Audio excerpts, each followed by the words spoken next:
customer states starter doesn't work. I gotta bang on it with a hammer and then it'll turn over. I think that's a indicating sign that the brushes are getting worn down on these. So let's pull this one out. To give us more working room, I am going to take off this side panel here and then maybe the air box as well. But for these like body clips, I like using this channel locks. It's like a, I think channel locks calls it like an end cutter for cutting wires, or maybe even you can use them for cutting zip ties. That's hard to reach, but it works well for pulling out these body clips.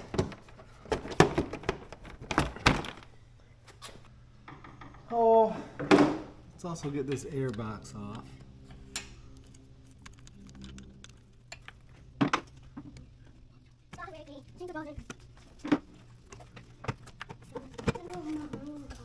That's not connected anymore. Yep.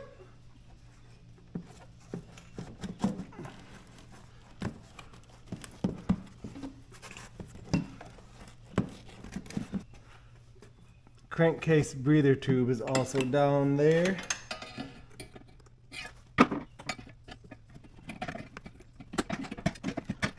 These guys work really well for that. I think that's a gear wrench set. And I'm just showing you all my tools, aren't I? There, with that air box out, now we got enough room to reach up in here. Looks like there's a mounting bolt here and here. And we also got to unhook the battery positive cable to the starter, which everyone's going to recommend disconnecting your battery and pulling that. But if your quad is off and the key is out, you're not ever going to send, it's got to go through the power's got to go through the start solenoid if you're going to get power to the starter. So if the key is off and out, I wouldn't worry about that. There's a rubber boot on that wire. Let's see if we can pop that off. I'm guessing that's going to be a 10 mil.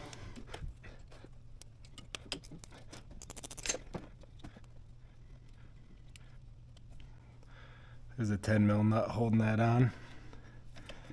And that should come off. Just for safekeeping, I'm going to put that back on there so I don't lose that anywhere. That's also why I like these carts. You can put all your parts on there as you go. Dad,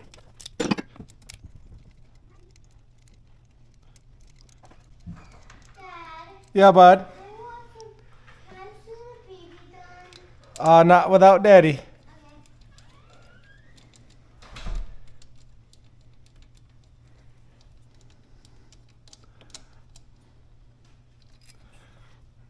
Okay, there's our top and bottom bolt.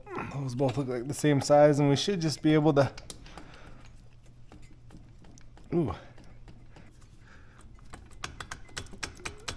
There we go. Ta-da! What we were fighting is this O-ring here that seals it into that crankcase. Okay, here we are on the bench, and a lot of you guys might be thinking, man, starters are pretty cheap off of Amazon. Why don't you just get one of those? Well, especially this quad, it's from the 1980s, made in Japan. This is a lot higher quality than the Chinese crap you're gonna find off of Amazon and eBay. I think this original starter right now is probably 400, 500 bucks. I'd have to look it up, but I guarantee you that's how much it costs. And brushes are relatively cheap. Maybe I'll throw those up on the screen here too of how much those cost. So let's dig into this.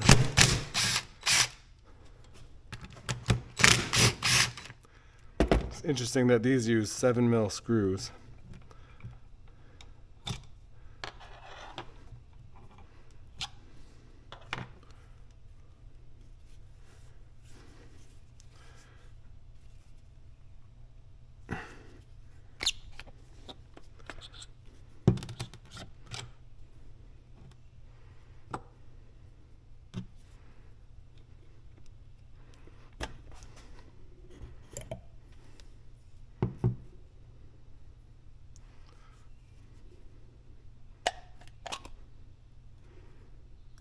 Make sure we don't wreck all these sealing O-rings.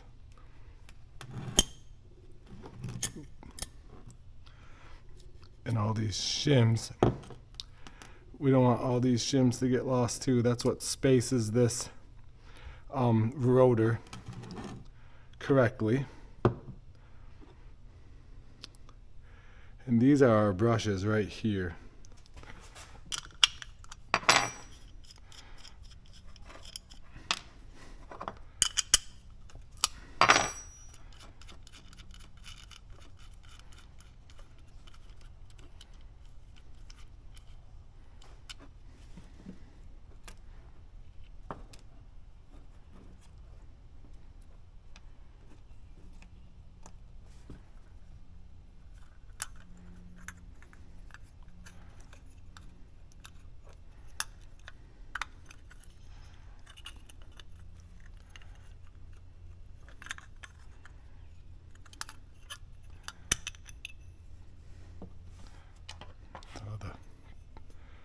Brush material in there.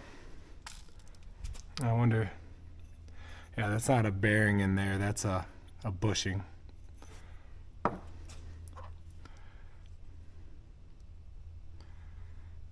Yeah, see? And there ain't any more life left on these brushes. Well, on this one there is. You can see how you can push that back and there's more brush to make contact on your rotor here. This one is completely gone.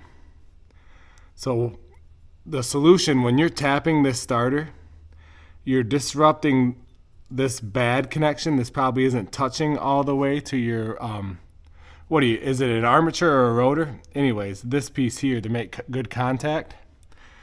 When you bang it, that disrupts that, unsettles it, rubs it in a little bit more to where it'll work. And that's a sign that your brushes are going dead. A lot of people too will take these and clean this up as well. New brushes showed up.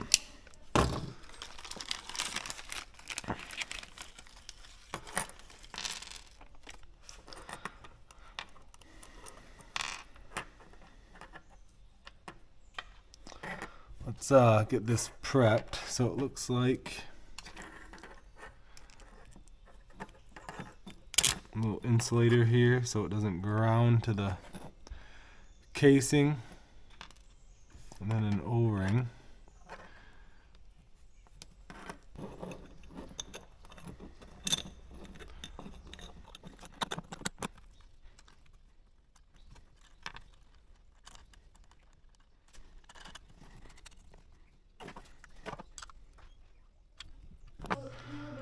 Okay, we want to make sure we got our shims. This is, okay, so I did some research, so I know what I'm talking about. Obviously, this is the armature, and these are the commutator bars.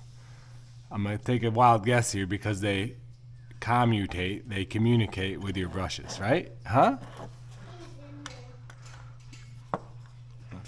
Feed that in there. Push those brushes back. There.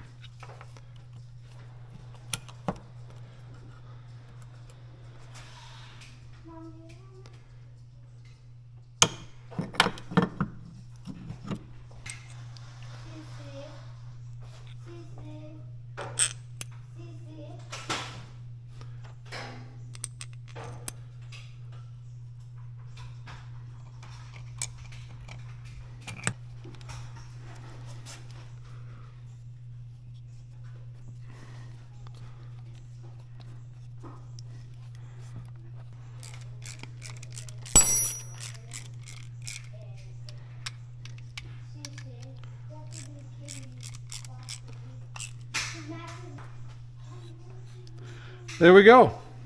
Let's go mount it back on. I am gonna re-lube that O-ring so that slides in there nice. And that's just motor assembly grease. Permatex, I believe.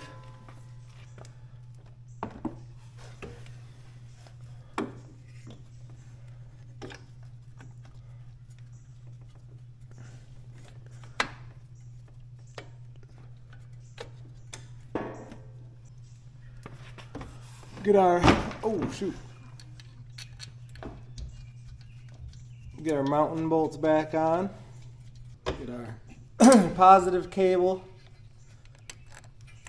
from the start solenoid on.